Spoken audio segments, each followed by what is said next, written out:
What is the best episode of Bluey? This question can have many different interpretations depending on blah blah blah. I already did this rant at the start of the copycat video. TLDR, the definition of best episode is purely subjective and dependent on a person's experiences and preferences. So when I say something like the definitive fact in my videos, I don't actually care if you disagree with me, because it's a kid's cartoon, and your opinions are just as valuable as mine. That being said, I'm the one with the microphone and the triangle, so I'm gonna spend the next 10 minutes pretending like I know what I'm talking about. When I started working on my copycat video, I knew that claiming it was the best episode was going to be a bold statement. And I'm genuinely surprised that claim didn't garner any huge backlash, because other than a couple of nice comments sharing their opinions, I got off completely scot-free. Especially surprising since there was an entire batch of episodes I had not seen yet, one of which is critically acclaimed by all, being second place only to Sleepy Time on IMDb, and winning top Bluey episode in Bluey Fest in the children's category, slightly older children's category, dad's category, and even grandparents category. It didn't win mom's category, but it did claim second, so I don't know. My point is, there was the best Bluey episode that I was missing out on. Fortunately, these episodes did actually come out on Disney Plus last January, meaning I finally got to sit down and watch it. So I can now officially say that Cricket is just a really good episode of Bluey. Let me explain.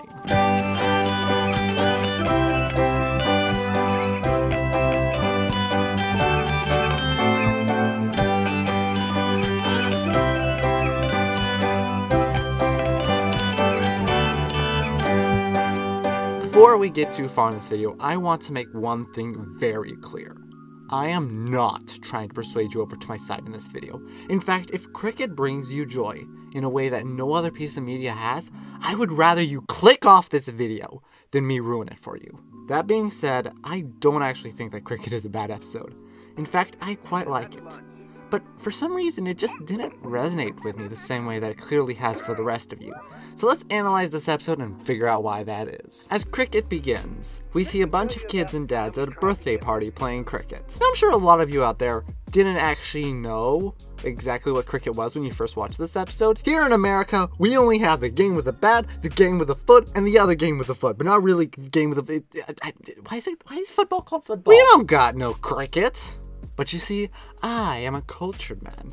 And by that I mean I used to play a lot of Google Doodle games, one of which was a game of cricket, so I'm actually relatively familiar with it. Anyways, as the episode begins, my first big problem with this episode rears its head. Narration. You see, narration isn't a new thing in Bluey episode. Armies, stories, and Bumpy and the Wistful Wolfhound are all episodes that rely heavily on narration. But there is something different about Cricket. These episodes all have what I'm calling tangible narration. Armies is a retelling of the day's event by Jack. Stories is a literal story being told by Calypso and Indy, and Bumpy and the Wise Old Wolfhound is a video made by Bluey and her family to cheer up sick Bingo. The problem with Cricket is that the narration is completely unexplained. The episode begins with Bandit's voice saying, "Let me tell you about the time we tried to get Rusty out." But who is he talking to? Why is he telling them this story? Also, the name "The Time We Tried to Get Rusty Out" reminds me of those old British PSAs. I would like to forget about those old British PSAs. This approach to narration makes the episode feel less personal to me. Like, Bluey is really good at making you see every episode from the character's perspective. You feel like you are right there beside them and feeling the same emotions as them. But in Cricket, I'm sorry, but I feel more like I'm watching a documentary. And it's hard for me to get emotional over a documentary. And here we see the child sitting beside the tree.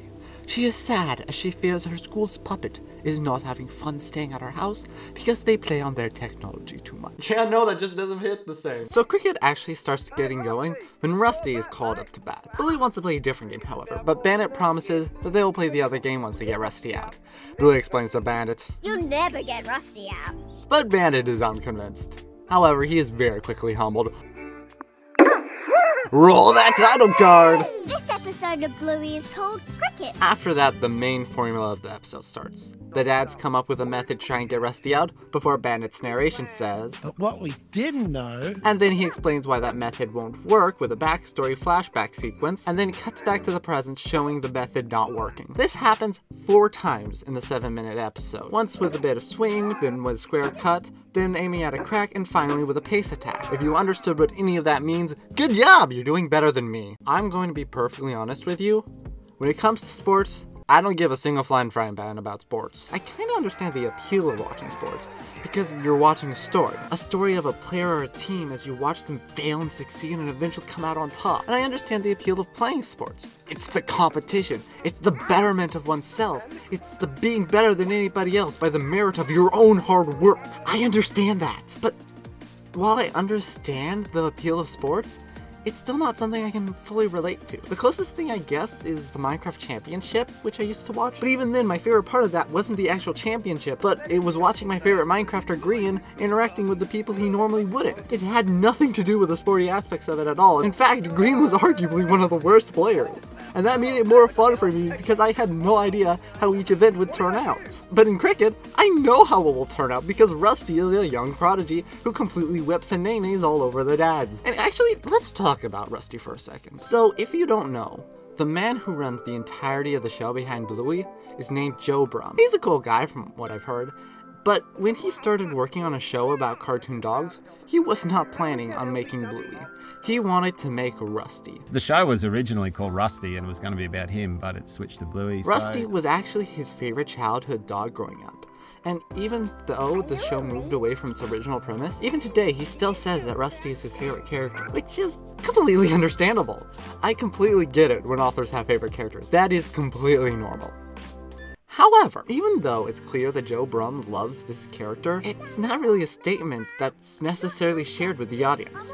Or at least me. I don't think I can speak on Joe's behalf. Of course, that's not to say I don't like Rusty. Don't put that blasphemy in my mouth. But he falls into the category of Bluey's classmate to me. For some reason, the classmates in this show feel like they exist in this nebulous space where they can all be interchanged without any side effects. Like when Ludo is writing an episode that needs a classmate in it, they just spin a wheel and whoever's name comes out gets to be in the episode. That's not to say that the characters don't have their own unique personalities and quirks, but sure don't feel like they do. In one of the very first episodes, Shadowlands, Coco's entire shtick was that she had trouble sticking to the rules of the game. Fast forward to one of the most recent episodes, Wild Girls, and now her trait is she refuses to change the game at all. It doesn't feel like these characters have any traits other than what that particular episode needs from them. It is clear to me that Rusty had a lot more thought and effort put into his characterization than most of the other side characters. However, because of this stigma in my brain of Bluey's classmates don't matter, I find it hard to care about him or his struggles. Oh, he likes cricket and is obsessed with it? Then why hasn't he showcased this in the previous 14 episodes he was in? Will Rusty's love of cricket ever be brought up again in future episodes? With the current track record from other characters, I'd say not likely. Wait, what do you mean he's holding a cricket bat and fairies? Okay, fair. But I hear what you're saying. That's not why we love cricket. We love the aspects of his family. We love the message of not giving up and facing your challenges straight up. And once again, I completely understand that for you. And once again, I don't want to ruin it. However, first of all, while I completely understand the family dynamics, it's not one I can personally really relate to, especially since I have never seen any of these people before. Like, I do have a little sister, but I feel like we have more of a Bluey Bingo relationship than a Rusty Dusty.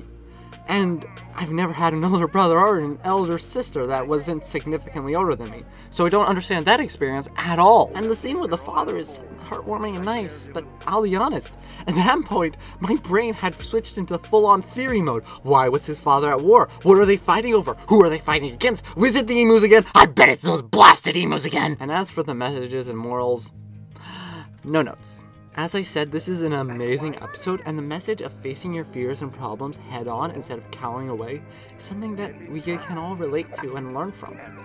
And this episode showcases that perfectly with the analogy of cricket and Rusty's fear of fastballs. It's beautiful and artistic.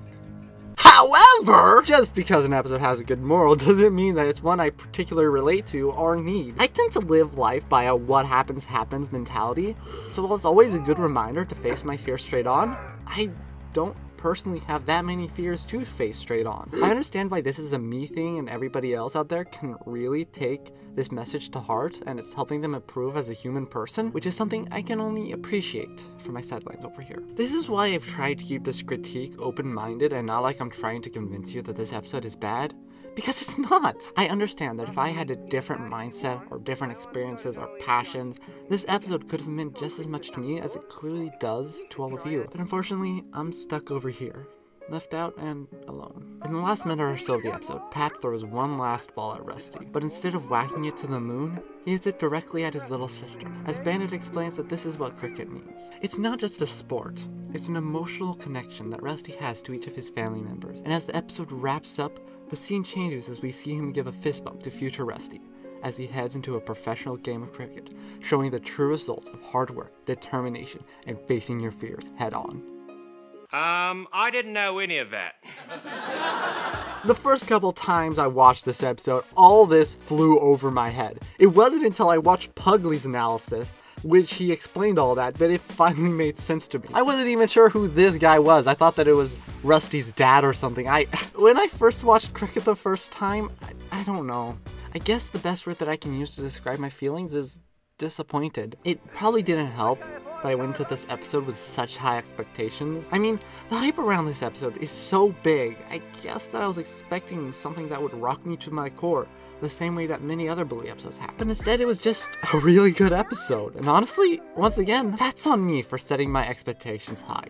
Last time I did that with Sleepy Time, I was disappointed, so going forward, I'm just going to not trust anybody in this community and expecting every episode that y'all love to be terrible. This episode was clearly a passion project from everyone involved, and it's clearly shown on the screen. And it paid off, as it is obviously one of the most beloved episodes in the entire show. I do honestly wish I could be right there alongside y'all, but unfortunately, it wasn't meant to be. I do hope this episode grows on me.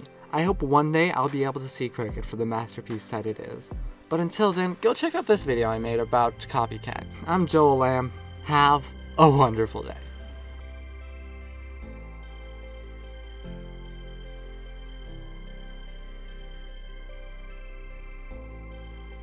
Wait, what do you mean I missed someone?